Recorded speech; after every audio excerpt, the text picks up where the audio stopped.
welcome to the studio. I have no idea what I'm doing.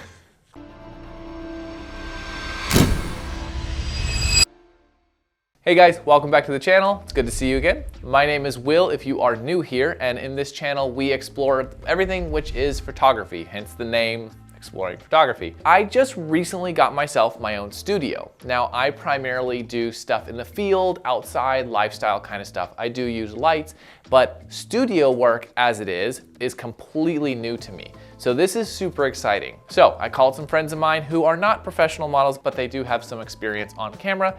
They came over, I told them my idea, they loved it. And so we went through this shoot. Now this being my first shoot, there were a lot of things that I kind of slapsticked, put through together, and there's a lot of things that I didn't know that I learned in this shoot. Now, if you are used to studio shooting, a lot of these things you're gonna be like, oh Will. And I understand, but you know, it's a learning process, and I wanted to show you me going completely self-taught studio stuff, what I went through. Anyways, let's get started. By the way, just so you know, all of your comments, advice, suggestions are greatly appreciated because like I said, I just got a studio and I'm playing around with things. So yes, anything, awesome. Please let me know. So the first thing, and I laugh about this because it's very silly. The first thing that you never actually see is when you're doing portraiture, if you're not just doing straight up headshots or something close up, a lot of times you'll get the edge of the backdrop or the top of the backdrop, which I don't know if you can see here. Let's lean this up. The top of the backdrop here. You'll get that in the photo. So anyways, when I was in editing, I was always sitting there like, how am I gonna handle this? Am I just gonna have to edit all of this out? And yes you do. I found two really quick ways to do it. Simply the first one is I used the clone stamp and I just clone stamped pieces of the backdrop and filled in the areas around. And then the other way I did it, which I thought was really cool, was I took the marquee tool, I selected a part of the backdrop, transformed it, Command T, and then distort and then dragged it up. And that was a quick way to simply just fill in the backdrop seamlessly and make it super clean. So that was the first thing that I learned the hard way. Anyways, next thing. Now on the lighting, one thing that I found with lighting is when I first started taking the photos and I was testing out the images, I noticed that the images were very flat. Like the lighting was very clean all over. Originally, I had this pointed directly at the model and I had them looking straight on. And then with the softbox over here filling, it was spilling onto the other side of their face. So I was getting very flat images. So what I did was I turned this perpendicular or crosswise to the model. So if I'm the model, I'm standing here. I had this angled right about their chin, the lower of their chin, and I had it shooting across. So it would spill onto this and cast a shadow here, even though I had the softbox over here on their side spilling onto this side of the face. It wasn't as much as this one. So I'm hoping that I did some diagrams of this and I'm throwing it on the screen right now so you can see. But the point of it is to create more of a dimension on their face rather than a square, fully lit shot. It just didn't look as well. So after playing with the light, I really liked this style where the light was crossing them, going across their face rather than straight on. It just seemed to work a lot better.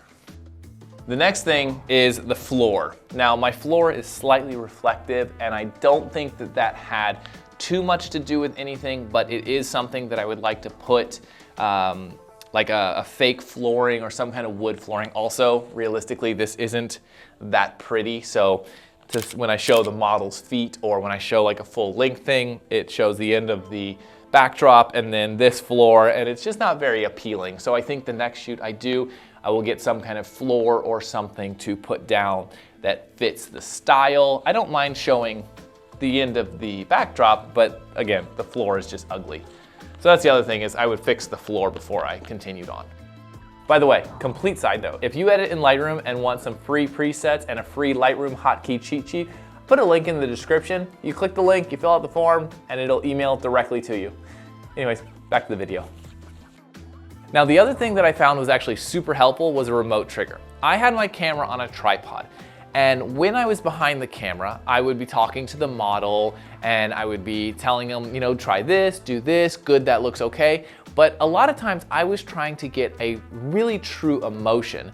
And what I found worked really well was stepping away from the camera and just talking to them, having them look at me on the side, because a shot from this way, and just having them talk to me about something fun, about their life, or about something they enjoyed, or their husband, or whatnot, and just telling me something. And then when they laughed or when they naturally reacted, boom, I would trigger the camera and I would capture that moment. That seemed to work really well than standing behind the camera and saying, oh yeah, blah, blah, blah, do this, try and smile.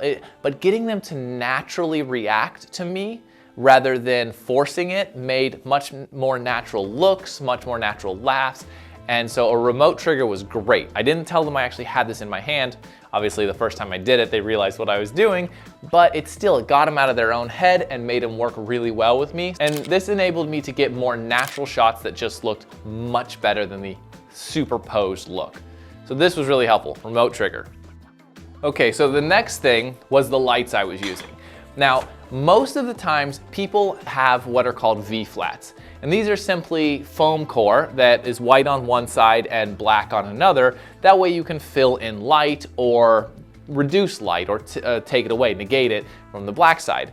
I don't have one of those. Now I could have used a reflector, which is a 5-in-1 reflector, which I do have, but just didn't think about it. I also didn't have any stands to hold it. And as it was me taking the photos, it would have been very difficult for me to stand there holding the reflector and taking the photos, even though I could have done it on a trigger. I could have worked it out. However, what I did have and what I was thinking at the time was I had my Godox 8200 Pro, which I used as my strobe. I had the softbox, which is lighting me right here. I used that to light the background behind the model. And then I had the other softbox here, which is plugged in, again, lighting the background here. And I used this to fill the light on the model's other side. So that was my kind of lighting setup. Now the final thing I did was I used these bulbs here, which gave some really cool light. Now in this studio, if you look, I have these fluorescent bulbs up here. Now I turned off all of those. So the only light in the room was the softboxes, the strobe, and these, which worked really well. So I turned off all the lights, including the softboxes, and I would turn this on or this one on using the strobe at very low power, and I'd use these to create very moody looks. These are awesome. Oh my gosh, I cannot tell you how much I love these tube lights. I'll actually link some in the description. They are awesome, and they allowed me to create some super, super cool looks for this shoot. And we were just kind of playing around. Honestly, this entire thing was a test shoot, and I think it came out pretty good. Obviously, you've seen some of the photos as we've been going, so feel free to let me know what you think. I would love to hear some advice or tips because I love studio shooting. It's a lot of fun, and I'm brand new at this style of shooting. So all of your tips and tricks would be greatly appreciated. But overall, that is it for the video. If you guys enjoyed this kind of walkthrough of this video, go ahead and hit that like button, subscribe if you haven't already. But that's it. That's all I got for you. This is kind of a behind the scenes, after the scenes video. So I hope you enjoyed it. I'll see you guys next week.